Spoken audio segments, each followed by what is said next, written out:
நீங்கள் கேட்டதை அவர் கொடுக்கணும்னா 2 வழி இருக்குது. அந்த 2 வழியில் எந்த வழி உங்களுக்கு எளிதான வழின்னு பாருங்கள். அந்த 2 வழியில் ஒரு வழியை மட்டும் தேர்ந்தெடுத்துக்கோங்க. தொடர்ந்து அதை செய்யுங்க, மனப்பூர்வமாக செய்யுங்க, நம்பிக்கையோடு செய்யுங்க. உங்கள் பிரச்சனைகள் 100% தீரும். இது ப்ரூஃப் பண்ணது.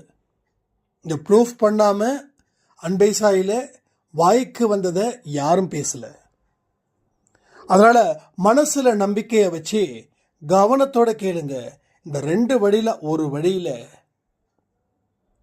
உங்கள் வாழ்க்கை மாறும்போது நீங்கள் கேட்ட அத்தனையும் கிடைக்கும்.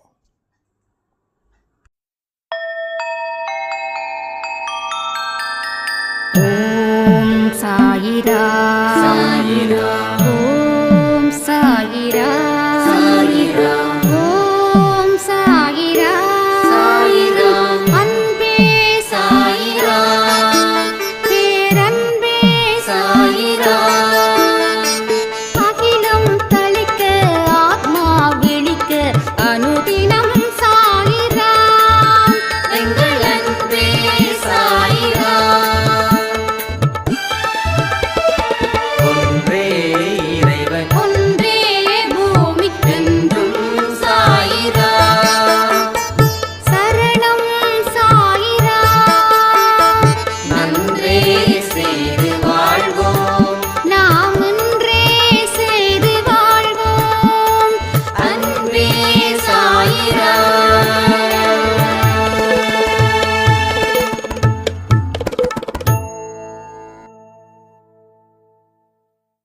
சாயிரா. என் உயிரின் உயிரானவர்களே, நான் சாய்ப்பா கிட்ட நிறைய விஷயங்கள் கேட்குறேன். ஆனால் எனக்கு எதையுமே செய்ய மறுக்கிறாரு. என்னுடைய ஆரோக்கியம் கெட்டு போய் கிட்டத்தட்ட 3 மாசம் ஆகுது. எனக்கு வர வேண்டிய பைசாவோ 1 வருஷத்துக்கு மேல இப்ப வரைக்கும் கொடுக்கல. ஒரு விதமான பாவத்தின் அடிப்படையில் நான் வாழ்ந்துகிட்டு இருக்கேன். என்னோட உறவுகள் அத்தனை பேரும் ஒரு பாவப்பட்ட ஆன்மாவா என்ன பார்க்குறாங்க. எனக்கு இப்படிப்பட்ட வாழ்க்கை வாழணுமா அப்படின்னு நான் நிறைய யோசிக்க வேண்டியதாக இருக்குது. இப்படிப்பட்ட வாழ்க்கைக்கு நான் இறந்து போவதே மேல். அடுத்த ஜென்மத்தில் கூட பிறந்து நான் இன்னும் ஸ்ட்ராங்காக இருந்து ஃபேஸ் பண்ணலான்னு தோணுது. கொஞ்ச நாளாகவே தற்கொலை பண்ணிக்கணும் அப்படின்னு சொல்லி விருப்பமான ஒரு விஷயமா எனக்கு இருக்குது. இதில் இருந்து நான் மீண்டு வரணும். என்னுடைய குழந்தைங்களுக்கெல்லாம் கல்யாணம் பண்ணிட்டேன். என்னுடைய கடமைகளை முடிச்சிட்டேன். என்னுடைய கணவர் இறந்து 5 வருடங்கள் ஆகிறது. நடக்கக்கூடியவைகள்லாம் பார்த்தா எனக்கு எதிராகவே இருக்குது. எனக்கு நிச்சயமா ஒரு பதில் வரணும். அந்த பதிலுக்காக நான் காத்திருக்கிறேன் அப்படின்னு ஒரு சாய்ராம் சொல்லியிருந்தாங்க. நிச்சயமா இது இந்த கேள்வி அவங்க எழுப்பும்போது அவங்க மனநிலை எப்படிப்பட்டதா இருந்ததுன்றத நான் அறிவேன். ஏன்னா நானும் ஒரு காலத்தில் வாழ்க்கையை முடிக்கலான்னு நினைச்சவன் தான். அப்போ கடவுள் மேலே இன்னும் ஜாஸ்தி கோபம் வரும். அந்த முயற்சி வெற்றி அடையலைன்னா என்ன நீ வாழவும் விட மாட்டியா, சாகவும் விட மாட்டியா? ஒன்று வாழ விடு, இல்லைன்னா சாக விட்டுடு. இப்படி ஏன் எனக்கு இவ்வளோ தூரம் ஒரு கஷ்டத்தை நீ கொடுக்குற? அது ஒரு விதமான சத்தமே இல்லாம ஒரு அழுகை. வாழ்க்கையில் எல்லாமே முடிஞ்சு போன தருணத்தில், எல்லோரும் கைவிட்ட தருணத்தில் நம்ம மனநிலையில் இருக்கக்கூடிய அந்த அழுக இரத்த கண்ணீராகவே இருக்கும். அதனால அவங்களுடைய மனநிலை எனக்கு நல்லாவே தெரியும். ஆனால் அதையும் தாண்டி அவங்க ஒரு கேள்வி எழுப்புறாங்க, எனக்கு ஒரு பதில் வேணும்னு. நாம் என்ன சொல்ல போகிறோம்? சரிம்மா, உங்களுக்கு பல பிரச்சனைகள் இருக்குது, உங்களுக்கு வயதோ 60 தாண்டி இருக்குது, அதனால் நீங்கள் உங்கள் வாழ்க்கையை முடிச்சுக்கோங்க, அதற்கு இந்தந்த வகையெல்லாம் நான் உங்களுக்கு சஜஷன் கொடுக்குறேன் அப்படின்னு சொல்ல முடியுமா? இல்லை அப்படி சொல்லுவேன்னு அவங்க எதிர்பார்த்தாங்களா? அப்போ உங்க பதிலுக்காக காத்திருக்கிற அப்படின்னு அவங்க ஏன் சொல்றாங்கன்னா, கடவுள் அவங்கள வாழணும்னு நினைக்கிறாரு. அதனால கேள்வியா அவர் கேட்கிறாரு, பதிலாகவும் அவர் இருக்கிறாரு. நான் நிறைய இடத்துல சொல்லியிருக்கேன், அவரே கேள்வி அவரே பதில். இப்போ நீங்கள் சில கேள்விகள்ல எல்லாமே எழுப்புறீங்க, ரொம்ப சந்தோஷமா இருக்குது. நான் இந்த 2-3 நாளாக வாட்ஸ்அப்பில் உங்களுக்கு நான் ரிப்ளை பண்ணிக்கிட்டே இருக்கேன். நிறைய கேள்விகள். எப்படி இந்த கேள்விகள் 2026 எழுந்திருக்குதுன்னா, இப்போ தான் நீங்கள் சிந்திக்க ஆரம்பிக்கிறீங்கன்னு அர்த்தம். அந்த சிந்திக்கக்கூடிய பழக்கத்தை அவர் கொண்டு வந்திருக்காருன்னு அர்த்தம். அதன் மூலமாக அவரே கேள்வியை எழுப்புறாருன்னு அர்த்தம். அதன் மூலமாக அவரே அந்த பதிலை என்னிடமிருந்து உங்ககிட்ட சொல்கிறாருன்னு அர்த்தம். புரியுதா? அப்போ அந்த சாய்ராம் வாழணுன்றது கடவுளுடைய விருப்பம். அப்போ என்னதான் பிரச்சனைன்றத நீ கேள்வியா இங்க கேளு, பதிலா அங்க வரும். ஸோ உனக்கு நான் தான் கேள்வியை எழுப்புறேன். ஏன்னா நீ இந்தந்த பிரச்சனைகளில் இருந்து வெளிவருவதற்கு நீ என்ன செய்யணுன்றத கண்டிப்பா நான் உனக்கு சந்தோஷ் மூலமா தான் சொல்லணும். அதனால கேள்வியா நானே இருக்கிற, பதிலாகவும் அவன் மூலமா நான் உங்ககிட்ட பேசுவேன் அப்படின்றாங்க. ஆனா இதை 100% நீங்க பிலீவ் பண்ணீங்கன்னா உங்க வாழ்க்கையில 3வது கண் இல்லை 3வது வாழ்க்கை உங்களுக்கு வரும். அதாவது வாழ்வுன்னு ஒரு வாழ்வு, சாவுன்னு ஒரு வாழ்வு. சரியா? இதை தாண்டி 3வதா ஒரு வாழ்க்கை, அதுல பிறப்பும் இல்லை இறப்பும் இல்லை. அதுதான் ஆன்மாவுடைய வாழ்வு. இந்த உடல் மண்ணுக்குள்ள போயிட்டாலும் உயிர் இருந்துகிட்டு தான் இருக்குது. அதான் ஆன்மா மூலமா அந்த உயிர் இருந்துகிட்டு தான் இருக்குது. அந்த ஆன்மா இன்னொரு உடலுக்குள்ள போயிட்டு அது என்னென்னலாம் அனுபவிச்சதோ அதை அடுத்த ஜென்மத்தில் அனுபவிக்கும். இதை நம்ம நிறைய சொல்லிட்டோம். இது புதுசா நீங்களும் கேட்கல, நானும் புதுசா சொல்லல. இன்னைக்கு ஷார்ட்ஸ் கூட நான் போட்டிருந்தேன் யூடியூப்ல. அந்த ஷார்ட்ஸ் கூட நான் பதில் இது சரியா இருக்கும்னு எனக்கு தோணுது. ஒரு கடைக்கு போறீங்க, சாதாரண கடைக்கு போறீங்கன்னு வச்சுக்கோங்க. ஒரு பால் பாக்கெட் வாங்க போறீங்க. அப்போ நீங்கள் பால் பாக்கெட் வாங்கி போனவொடனே இந்த கடைக்கார்ட்ட போய் கேட்குறீங்க, பால் பாக்கெட் வேணும். அவர் எடுத்து கொடுக்குறாரு. நீங்கள் என்ன பண்ணுறீங்க? அவர் எடுத்து கொடுத்த உடனே என்ன பண்ணுறீங்க? காசு கொடுப்பீங்க இல்லையா? காசு கொடுத்துட்டு அந்த பொருளை வாங்கிட்டு வருவீங்க. அப்போ கடவுள்கிட்ட நீங்கள் ஒரு விஷயத்தை கேட்குறீங்கன்னா கடவுள்கிட்ட காசு கொடுக்கணும்.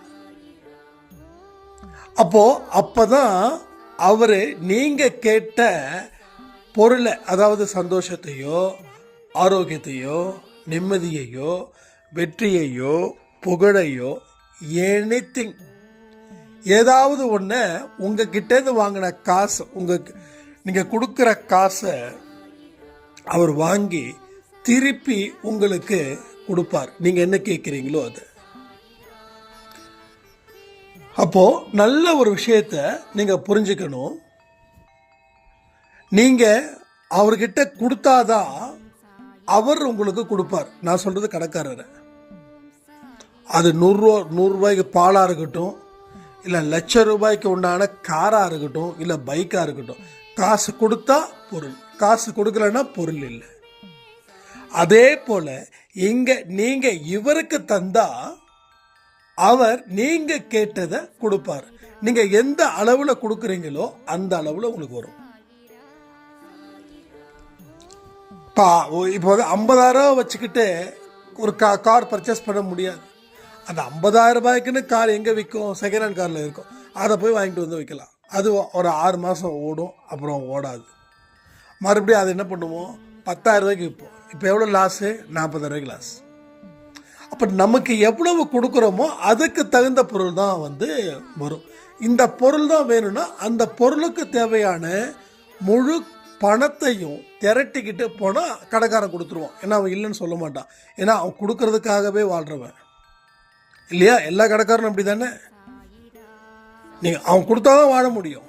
அப்போ நீங்கள் கொடுத்தாதான் அவன் உங்களுக்கு கொடுப்பான்.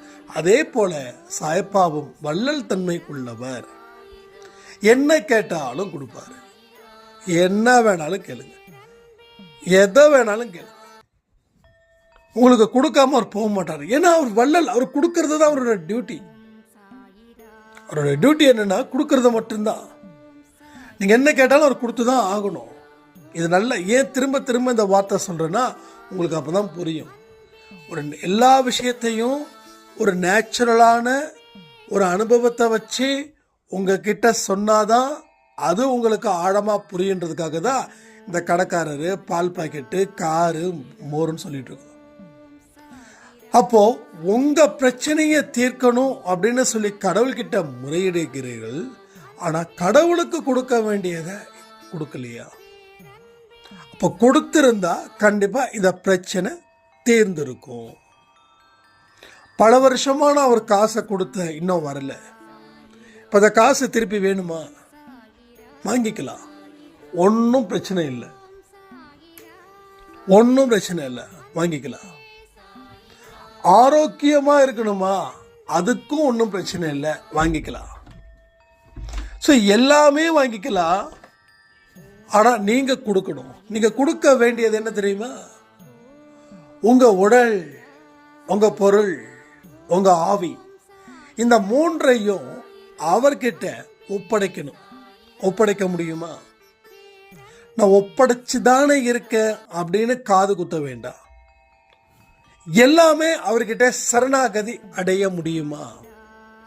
அந்த சரணாகதி அடைஞ்சிட்டா நீங்க கேட்டதை எல்லாத்தையும் அவர் கொடுப்பார். ஆனா சரணாகதிக்குன்னு உங்களுக்குன்னு ஒரு டெஃபினேஷன் வச்சுக்கிட்டு நீங்க மூவ் பண்ணக்கூடாது. உங்களுக்குன்னு ஒரு கோட்பாடு வச்சுக்க கூடாது. இதுதான் சரணாகதி தத்துவம் அப்படின்னு. இது ஒரு வழி. இது ரொம்ப கஷ்டமா இருக்குதுங்க. உடல் பொருள் ஆவியை கொடுக்கறது ஓகே தான். ஆனா உடல்ல ஏதாவது ஒரு வலி ஏற்பட்டா அது என்னால தாங்கிக்கவே முடியல.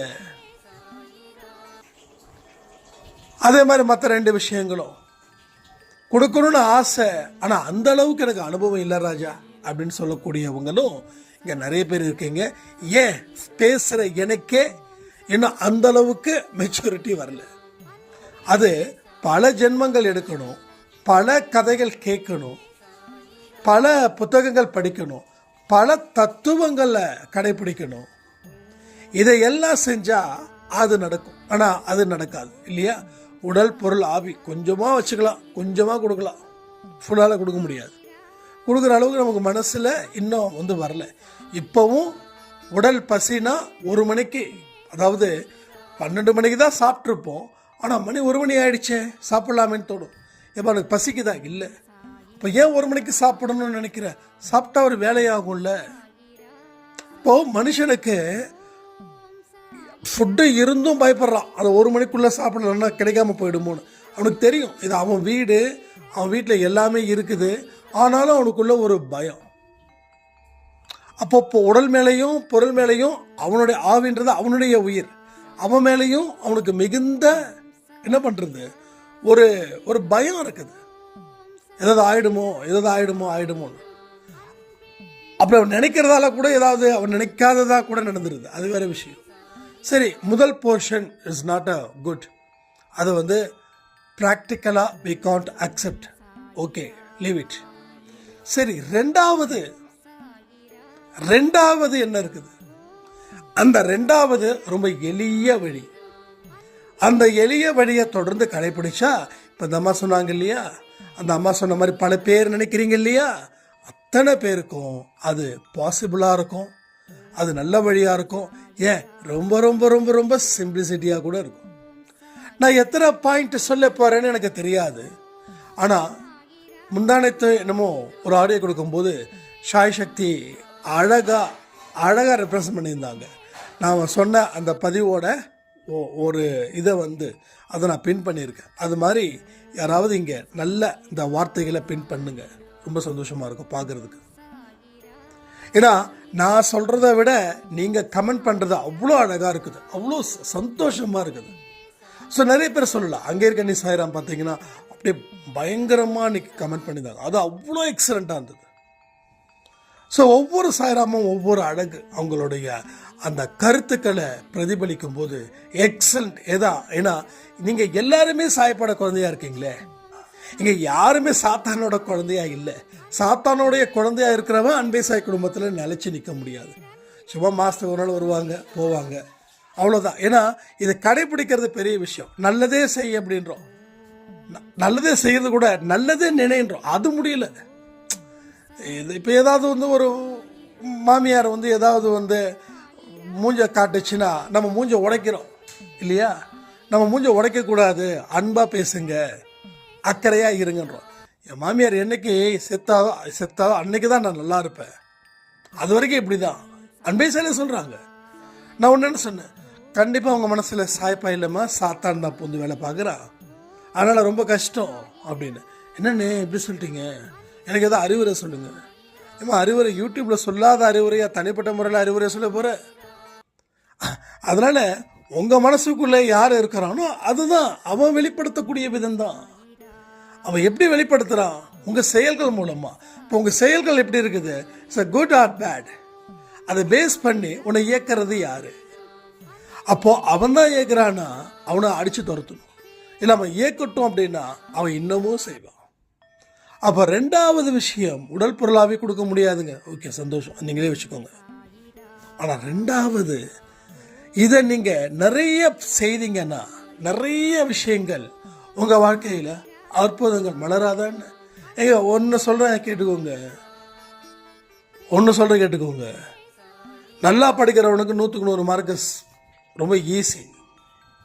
ஆனால் நல்லா படிக்காமல் இருக்கிறவனுக்கு 35 மார்க்கு ரொம்ப கஷ்டம். அப்போது அவனுக்கு ஏன் ஈஸியாகுது? அவன் அதிலே ஊறி போயிட்டான். இவன் வேற எதுலேயே ஊறிட்டு இருக்கான். ஊர்னவன் அவன் படிப்பை சம்மந்தப்பட்டு ஊர்னவன் 100க்கு 100, இவன் வேற எங்கே ஊறிட்டு இருக்கான். இவனுக்கு 30 மார்க் வர்றதுக்குள்ள உயிர் போயிட்டு உயிர் வருது. இன்னும் சில பேர், நமக்கு தெரிஞ்ச ஒருத்தர் சொன்னார், +2 எக்ஸாம் எழுதினார். எக்ஸாம் எழுதிட்டு அவருடைய ரிஜிஸ்ட்ரேஷன் நம்பர்ஸ் எல்லாமே நமக்கு தெரியும். நம்ம அன்பே சாய் குடும்பத்தில் இருக்கிறவர் தான் அவரும். அப்போ மார்க் வந்துருச்சு. மார்க் ஐ திங்க் 600 என்னமோ சம்திங் அவுட் ஆஃப் 1200க்கு +2 மார்க்கு. அது கூட கம்மின்னு நினைக்கிறேன், 600 to 700 நினைக்கிறேன், அந்த ரேஞ்சுக்குள்ளே மார்க்ஸ் இருக்குது. அப்போ அவர்கிட்ட சொல்லும்போது மார்க் என்ன இவ்வளோதான் மார்க் வந்திருக்குதுன்னு, ஃபுல்லாக மார்க்கை சொல்லுங்கள், ஏன் பாதி மார்க் சொல்கிறீங்க அப்படின்றார். இல்லைப்பா நீ வாங்கின மார்க்கே இவ்வளோதான் அப்படின்னு. ஏன்னா படிப்பில் ஊர்னவனுக்கு 1200க்கு 1200 கன்ஃபார்ம். படிப்பில் ஊறாமல் வேற எங்கே ஊறுறாங்க பாருங்கள், அவங்களுக்கு அது என்ன எழுதியிருக்கே தெரியல. இப்போ மார்க்கையே பாதி மார்க் சொல்கிறீங்க, ஃபுல் மார்க் சொல்ல வேண்டியதானே, ஏன் கால்வாசி மார்க் சொல்கிறீங்க அப்படின்னு. அப்போது என்ன எழுதியிருக்குன்னே அவருக்கு தெரியல, அந்தளவுக்கு அவர் படிச்சுட்டு போயிருக்காரு. அதாவது படிக்க வேண்டிய வயசில் படிப்பு மட்டும் இருக்கணும். இந்த காதல் கத்திரிக்காய் இதெல்லாம் இருந்துச்சுன்னா அப்புறம் கத்திரிக்காய் பற்றி மட்டும்தான் பேச முடியும். அப்போ இந்த மாதிரி விஷயங்கள் நிறைய நடந்துக்கிட்டு இருக்குது. அப்போ இங்கே கடவுளுடைய அந்த நெற்றிக்கண் திறந்துருச்சுன்னா உங்கள் நெற்றிக்கண்ணும் திறக்கும். முதல்ல உங்களுக்கு நெற்றிக்கண் இருக்குதா? நான் நெற்றிக்கண் சொல்கிறது 3வது வாழ்க்கையை சொல்கிறேன். இதுவரைக்கும் வாழ்ந்த வாழ்க்கை கேடுகட்ட வாழ்க்கைன்னு நினச்சிக்கோங்க. இனி வாழக்கூடிய வாழ்க்கை கடவுள் வாழ்க்கைன்னு நினச்சிக்கோங்க. அப்போது இல்லைங்க நான் மாறிட்டேங்க, கடவுள் வாழ்க்கை தான் வாழ்ந்துட்டுருக்கேன். நான் இன்னமும் சொல்கிறேன், இன்னமும் யாரும் மாறலை. இன்னமும் யாரும் மாறலை. நீங்கள் மாறலைன்னு நினைச்சாதான் நீங்கள் மாறுவதற்கு முயற்சிகள் எடுப்பீங்க. நான் மாறிட்டேன்னு நினச்சிங்கன்னா நீங்கள் மாறுவதற்கு உண்டான எந்த முயற்சியும் எடுக்க மாட்டீங்க. அதாவது அலட்சியப்படுத்துவீங்க எல்லா விஷயத்தையும். ஸோ பாயிண்ட் இதுதான். அப்போ உங்களுக்கு அற்புதம் ஈஸியாக நடக்கும். ஏன்? அற்புதம் உங்கள் வீட்டு கதவை தட்டும். நீங்கள் கதவை திறக்கணும்னா கூட உடச்சிக்கிட்டு வீட்டுக்குள்ளே வந்து நிற்கும். That's a miracle. ஓகேங்களா? அப்போது எனக்கு மிராக்கிள் நடக்கலையே அப்படின்னு நீங்கள் ஃபீல் பண்ண வேண்டிய அவசியம் என்ன? உங்களுக்கு கண்டிப்பாக நடக்கும். நீங்கள் கேட்டு தான் நடக்கணும்னு இல்லை, கேட்காமலே நடக்க வைப்பார். அப்போது நீங்கள் மற்ற மனிதர்களுக்கு செய்யக்கூடிய உதவி முதல் பாயிண்ட். ரெண்டாவது, மற்ற மனிதர்கள்கிட்ட நீங்கள் காட்டக்கூடிய அன்பு. ஸோ முதல்ல உதவி செய்யணும், எல்லா மனுஷங்கக்கிட்டையும் அன்பு வைக்கணும். அடுத்தது, இல்லைன்னு யாருக்கிட்டையும் சொல்லக்கூடாது. இல்லை அப்படின்ற ஒரு வார்த்தையை யாருக்கிட்டையும் சொல்லக்கூடாது. இப்போ யாராவது எதிர் வீட்டுக்காரமாக சொல்கிறாங்க, எனக்கு ஒரு 1000 ரூபாய் கொடுங்க அப்படின்னு. அப்போ உங்ககிட்ட கையில் என்ன காசு இருக்குதோ அதை கொடுங்க. ஏம்மா எதுவுமே இல்லைம்மா, எதுவுமே இல்லைன்னு சொல்லக்கூடாது. 10 ரூபா தான் இருக்குதுன்னு சொல்லணும், இல்லை 50 ரூபா தான் இருக்குதுன்னு சொல்லணும், இல்லை 100 ரூபா தான் இருக்குதுன்னு சொல்லணும். ஆனால் இல்லைன்னு சொல்லக்கூடாது. அதே போல் இன்னைக்கு இல்லை நாளைக்கு வாங்கன்னு சொல்லி ஏமாற்றவும் கூடாது.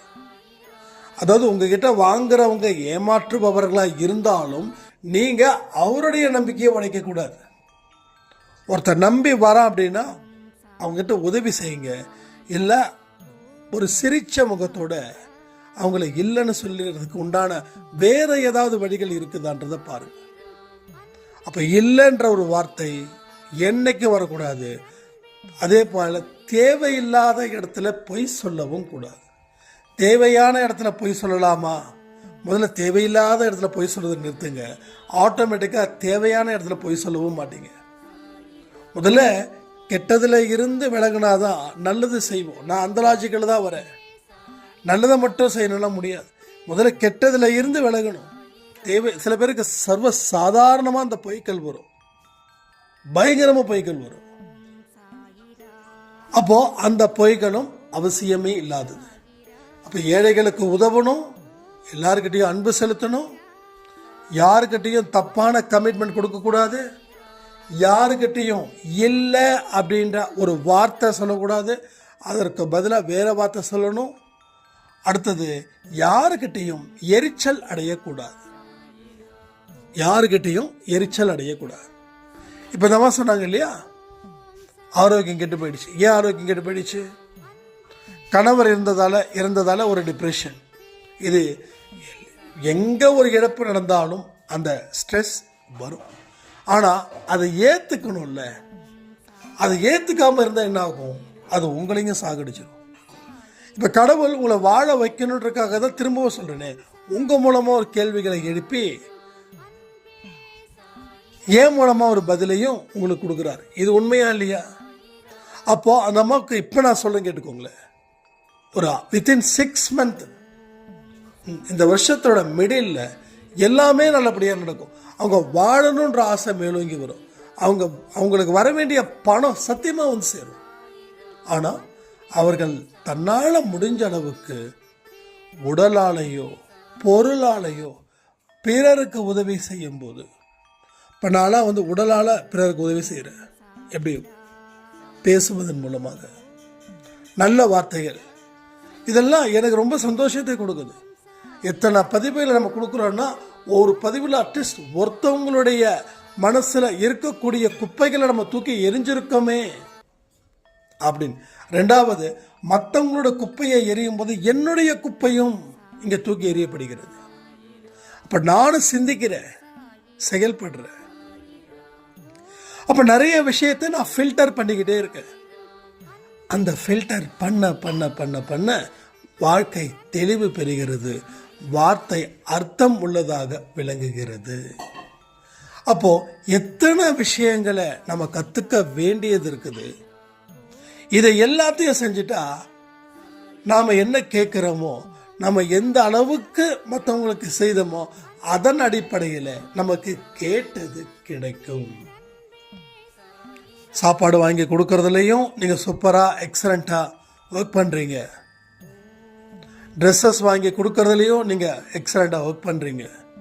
சாய்ராம் சொன்னாங்க, ஆனால் நீங்கள் சொன்னது போல் இந்த கவர்மெண்ட் ஸ்கூலில் படிக்கிற ஏழை குழந்தைங்க, அந்த குழந்தைகிட்ட கேட்டேன், உனக்கு செருப்பு வாங்கி தரட்டுமா பாப்பா, நீ உங்கள் அம்மாகிட்ட கேட்டுட்டு வரியா, உங்கள் அம்மாவோட சைஸ் என்னன்னு சொல்லு, இதுதான் என் வீடு, உனக்கு என்ன படிப்பு செலவுக்கு வேணும்னாலும் நீ கொடு, கேளு, நான் ஆண்டி செஞ்சு கொடுக்குறேன் அப்படின்னு சொன்னேன்னா, அடுத்த நாள் அந்த பெண் அவங்க அம்மாவை கூட்டு கண்ணீர் மல்க, நான் உதவியே செய்யலை, ஆனால் கண்ணீர் மல்க கேட்டாங்க, என் பொண்ணுக்கு செருப்பு வாங்கி தர வேண்டாமா, மாதம் மாதம் ஒரு 1000 ரூபாய் எங்களுக்கு கொடுத்தீங்கன்னா என் பொண்ணுக்கு தேவையான ஃபுட்டு நான் வாங்கி தருவேன், அந்த உணவை நல்ல ஆரோக்கியமான உணவை நான் வாங்கி தருவேன் அப்படி நான் சொன்ன உடனே ஒரு 1000 ரூபாய் எடுத்து கொடுத்தேன்னா, அங்கே தாங்க தெய்வீகம் இருக்குது, அங்கே தான் தெய்வீகம் இருக்குது.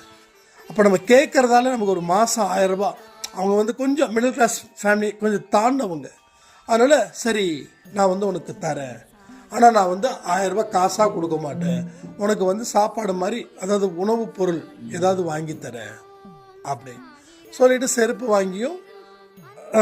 வாங்கிக்கோ, நாளைக்கு நீ செருப்பு, ஏன்னா இவங்கெல்லாம் என்ன பண்ணுவாங்கன்னா, இந்த வட்டிக்கு வாங்குறது இல்லை புருஷங்காரன் அடித்து பிடுங்கிறது, இந்த மாதிரியான சில இடத்துல இருக்குன்றதால நான் சொன்னது சரிதான் என்னாங்க, 100% சரிம்மா, நீங்கள் காசாக கொடுக்கறதுக்கு பதிலாக அந்த பொண்ணுக்கு தேவையானது செய்யுங்க, ஆனால் செய்யணும்னு முடிவு பண்ணிட்டா செஞ்சுருங்க, இல்லை முடியாதுன்னா இல்லை நான் முடியும்னா ஒன்றும் பிரச்சனை இல்லை, ஏன்னா 1000 ரூபாய் கொடுக்குற அளவில் நாங்கள் இருக்கிறோம், அதனால் ஒன்றும் ப்ராப்ளம் இல்லை, நீங்களும் ட்ரஸ்ட்டை ஆரம்பிச்சிட்டிங்கன்னா சொல்லுங்கள், நாங்களும் கேஷ் பண்ணுறோம் அப்படின்னா ஓகேம்மா, கண்டிப்பாக நம்ம சொல்கிறோம், ஆனால் நீங்கள் கொடுங்க அப்படின்னு. ஸோ இதுதான் மனிதாபிமானம்.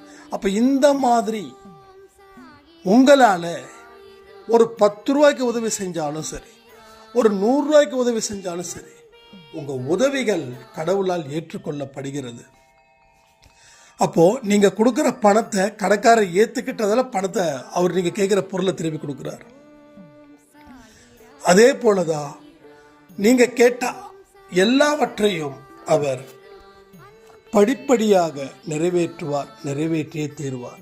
இது கண்டிப்பாக நடக்கும். ஒன்று, உடல் பொருள் ஆவி கொடுங்க, இல்லைன்னா நான் சொல்லக்கூடிய இந்த சில பாயிண்ட்ஸை வச்சு உங்கள் வாழ்க்கையில் வழி நடத்துங்க. ஸோ நிச்சயமாக இது எல்லாம் செஞ்சால் வெற்றி நிச்சயம் சாயின் சத்தின்னு சொல்லி இந்த பதிவை நான் முடிக்கிறேன். ஜெய் சாய்ராம்.